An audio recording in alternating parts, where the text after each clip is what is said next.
নমস্কার, আমি আনন্দ শাস্ত্রী এবং আপনারা দেখছেন অ্যাস্ট্রো টিপস। আজকে আমরা মেষ রাশির বিষয় নিয়ে কথা বলবো এবং মেষ রাশির জন্য একটি সুখবর রয়েছে। আমরা সবাই জানি যে মেষ রাশির কিন্তু বর্তমান সময়ে 7.5 শুরু হয়ে গেছে। মেষ রাশির ঠিক দ্বাদশ ঘরের মধ্যে মানে মীন রাশির ঘরের মধ্যে শনি অবস্থান করছে এবং এই শনি অবস্থান করার দরুন মেষ রাশির 7.5 চালু হয়ে গেছে এবং 7.5-র কারণে অনেক মেষ রাশির ক্ষেত্রে দেখতে পাওয়া যাচ্ছে যে তাদের মানসিক ডিপ্রেশন, যে কোনো কাজ হতে হচ্ছে না এবং পারিবারিক অশান্তি, বিবাহিত জীবন নিয়ে সমস্যা, মাঝে মধ্যে কিছু কিছু মেষ রাশির শরীর স্বাস্থ্য নিয়েও প্রবলেম কিন্তু ক্রিয়েট হয়ে যাচ্ছে বা ক্রিয়েট হয়ে যাচ্ছিল। তবে এখন একটি এই ট্রানজিটের মধ্যে একটা এমন ঘটনা ঘটেছে যেটা 27 বছর পর এই ঘটনাটি কিন্তু ঘটছে। সেই ঘটনাটা কি? অর্থাৎ 27 বছর পর শনি নক্ষত্র পেয়েছে উত্তর ভাদ্রপদ নক্ষত্র এবং এই নক্ষত্রে শনি কিন্তু 20শে জানুয়ারি থেকে, যেটা আমরা দেখলাম যে এই নক্ষত্রের মধ্যে থাকবে 20শে জানুয়ারি থেকে 17ই মে।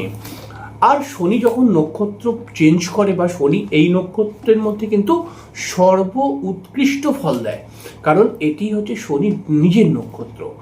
যে কোনো গ্রহ যদি সে নিজের নক্ষত্রের মধ্যে চলে আসে তাহলে পারে কিন্তু সেই গ্রহটার অনেকাংশে নেগেটিভিটি কমে যায় এবং সেই গ্রহটা কিন্তু যেহেতু শনি কর্মের কারক গ্রহ, সেই কারণে এই শনি নিজের নক্ষত্রের মধ্যে এসে যাওয়ার কারণে কিন্তু যে সমস্ত মেষ রাশি বা মেষ লগ্নের মানুষদের কর্মকেন্দ্রিক কিছু না কিছু প্রবলেম চলছিল, সেই কর্মগুলো কিন্তু কর্মকেন্দ্রিক প্রবলেমগুলো কিন্তু আস্তে আস্তে করে কমিয়ে দেবেন শনিদেব।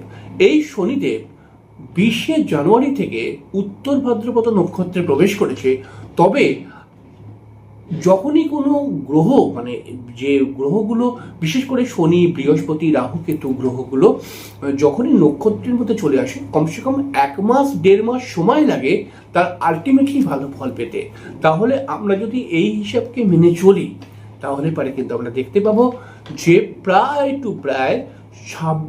26 থেকে 28শে ফেব্রুয়ারি 2026 বা 1 মার্চ থেকে কিন্তু আলটিমেটলি মেষ রাশির মানুষরা ভালো ফল পেতে শুরু করে দেবে। আমি বলবো না যে প্রত্যেক মেষ রাশি ভালো ফল পাবে, কারণ অবশ্যই জন্মছকের মধ্যে একটি তো ব্যাপার থাকে। আপনার জন্মছকের মধ্যে শনিদেবের অবস্থান, আপনার জন্মছকের মধ্যে কত ভালো ভালো যোগ রয়েছে, আপনার জন্মছকের মধ্যে কোনো অশুভ যোগ না থাকলে পারে ডেফিনেটলি আপনার যদি ভালো দশা চলে তাহলে 100%-এ আপনার কর্মকেন্দ্রিক সমস্যা কিন্তু কেটে যাবে। শুধু কর্মকেন্দ্রিক সমস্যা নয়, কারণ শনিদেব দ্বাদশ ঘরের মধ্যে নিজের নক্ষত্রে অবস্থান করে কিন্তু সরাসরি মেষ রাশির 2য় ঘরকেও দেখছে এবং 2য় ঘরকেও প্রভাবিত করছে। দেখুন, শনি একটি নৈসর্গিক অশুভ গ্রহ। শনি যেখানে দৃষ্টি দেয় বা শনি যেই স্থানের মধ্যে থাকে সেই স্থানকে কেন্দ্র করে কিছু না কিছু প্রবলেম মানুষের জীবনে আসবেই আসবে। যেমন ধরুন, শনি বহুদিন থেকে মেষ রাশির মধ্যে মীন রাশির মধ্যে অবস্থান করছে, এটা মেষ রাশির 2nd হাউসের মধ্যে দৃষ্টি ফেলছে।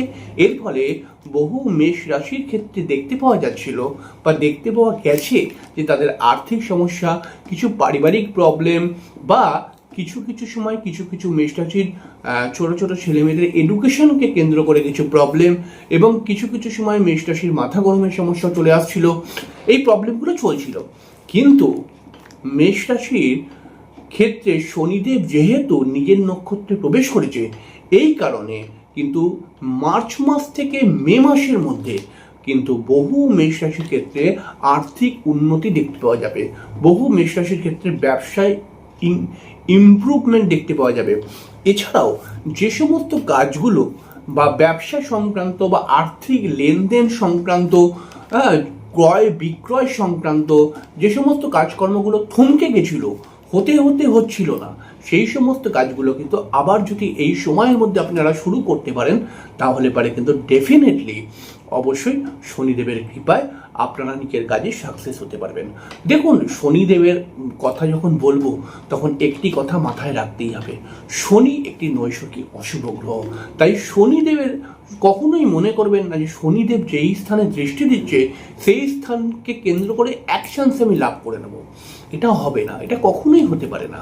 তাহলে কি শনি একদম খারাপ গ্রহ না। প্রত্যেক অ্যাস্ট্রোলজারকে যদি আপনি জিজ্ঞেস করেন যে 9টি গ্রহের মধ্যে কোন গ্রহটি সব থেকে শুভ, তাহলে অনেক অ্যাস্ট্রোলজারই বলবে যে শনি গ্রহটি হচ্ছে সব থেকে শুভ গ্রহ। হয়তো এর অশুভ গ্রহ, কিন্তু আলটিমেটলি ভালো ফল দেয় কিন্তু শনি। তাহলে শনির নিয়মকে আপনাকে বুঝে নিতে হবে। শনির নিয়ম হচ্ছে এক চান্সে হবে না, নেক্সট চান্স আপনাকে লাগাতে হবে। দেখুন, শনি মেষ রাশির ঠিক ষষ্ঠ ঘরকে দৃষ্টি দিচ্ছে। ষষ্ঠ ঘর থেকে আমরা চাকরি বিচার করি।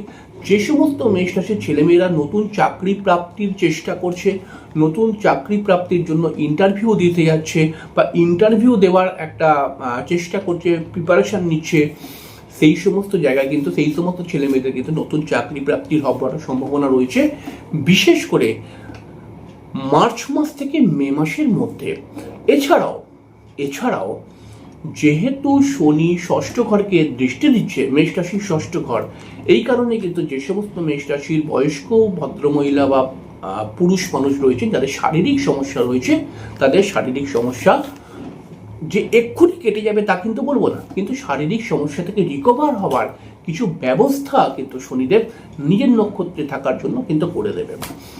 আবার দেখুন, শনিদেব কিন্তু মেষ রাশির ঠিক 9th হাউসকেও দৃষ্টি দিচ্ছে। এই 9th হাউসকে দৃষ্টি দেওয়ার ফলে কিন্তু আপনার জীবনের ভাগ্যের উন্নতি, আপনার মধ্যে একটা আধ্যাত্মিক মানসিকতা, এগুলো কিন্তু ক্রিয়েট করিয়ে দেবে শনিদেব।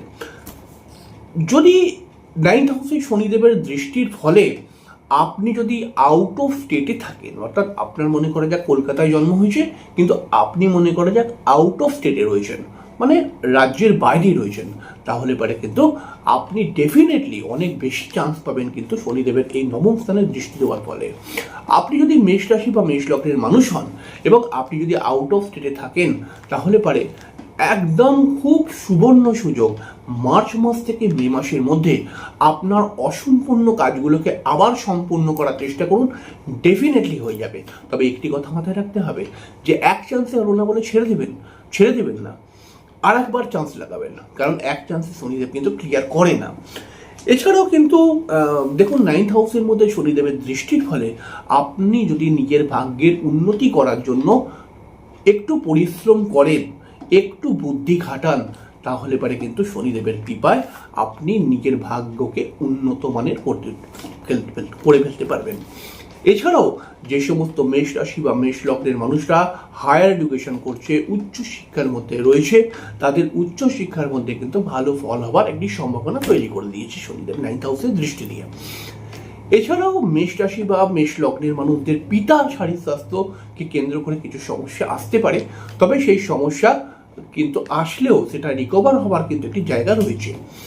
যদি আমরা ভালো করে একটা বিষয়কে দেখি যে শনিদেব এই নক্ষত্রে, অর্থাৎ নিজের নক্ষত্রে প্রবেশ করা এবং নিজের নক্ষত্রের মধ্যে কম বেশি প্রায় 17ই মে অবধি থাকা, এটি কিন্তু অবশ্যই আপনাদের জন্য একটি সুবর্ণ সুযোগ। এবং তার সঙ্গে আরেকটি সুবর্ণ সুযোগ রয়েছে, বা তার সঙ্গে একটি প্লাস পয়েন্ট রয়েছে, যে আপনাদের রাশি বা লগ্নের অধিপতি মঙ্গল, সেই মঙ্গল কিন্তু আমরা দেখতে পাবো যে 23শে ফেব্রুয়ারি থেকে 2রা এপ্রিল অব্দি কুম্ভ রাশির ঘরের মধ্যে থাকবে।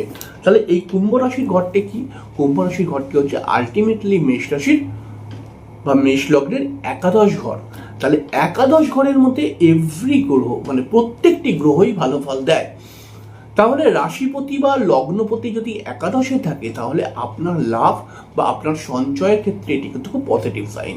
এর সঙ্গে সঙ্গে শনিদেবের যে নক্ষত্রে প্রবেশ করা, উত্তর ভাদ্রপদ নক্ষত্রে প্রবেশ করা, এটাও কিন্তু আপনাদের ক্ষেত্রে বেশ কিছুটা অ্যাডভান্টেজ নিয়ে আসবে।